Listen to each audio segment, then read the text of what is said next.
Hi, this is Tim and Zach for Voila.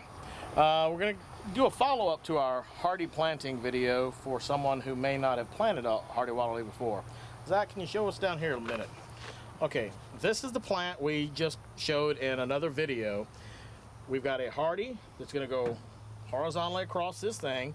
We've got a single rock to kind of weight it down just initially until those roots that are under there dig in, grab, and start holding on. Then the rock is not necessary. Now, the thing is, we really don't want rocks out here, because as this thing starts growing across, if it hits that, it'll bulldoze its way through. It'll find its way through, but it's going to severely stunt the growth. It could damage all this stuff, the new leaves coming up, the new buds. It's just not a good thing. So unless you have really bad fish messing with your things, you want to keep things out of the way of the growth path. That would be as many rocks as I would want in this container. Definitely do not want gravel. Okay? Now, one of the things you need to make sure of is when you're planting, obviously you can tell by our video, we are late in the afternoon. It's about 5 o'clock in this time zone, and we're in pretty much total shade.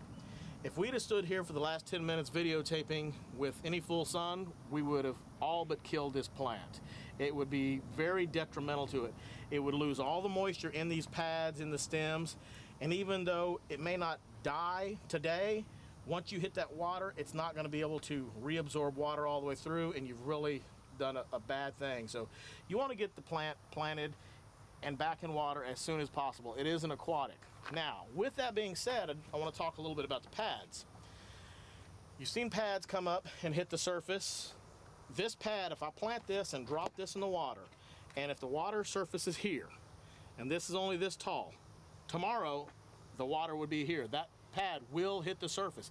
It's reaching, looking for sunlight. The reason it's looking for sunlight, that's what makes the plant keep going. We have fertilizer in the bottom here that we planted. That's going to help the plant continue to grow, to continue to multiply.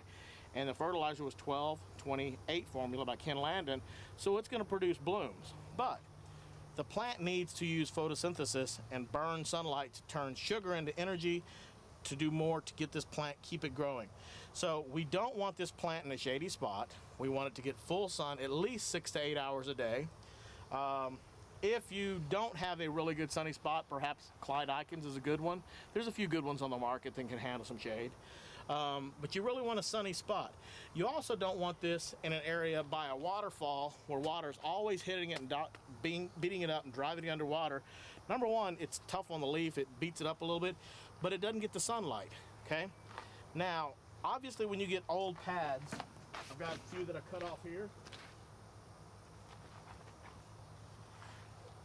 Really starting to look old, really starting to look ratty, and you don't want to see this in your pond, okay? I understand that. However, this lily pad still has at least 40 to 50% of it working using photosynthesis to help. Once it becomes more than half, then it's actually more detrimental to the plant than helping. But right now, it still could have done it. But, you know, at this point, I went ahead and tossed it to make this a pretty video, make it a pretty plant. But you want to leave pads on as long as possible, because the more pads it's got, the better health the plant's going to be in and the more blooms it's going to produce.